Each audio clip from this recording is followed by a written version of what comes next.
ఉన్నప్పుడు నవమాసాలు నిండుకున్నప్పుడు అమ్మ ఇక నేను కడుపులుండన్నప్పుడు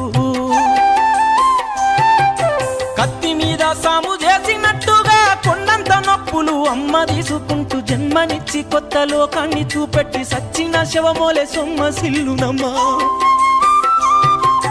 అమ్మంటే ఎంత గొప్పదో బ్రహ్మకైనా వర్ణించవశమౌనా ఎన్ని జన్మలున్న కౌలు కలములు అమ్మ ప్రేమను రాసిన తరుగునా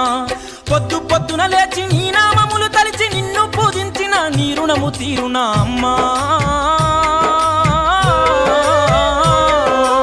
అమ్మనైనా అమ్మ పాట వింటే ఎంత మధురమో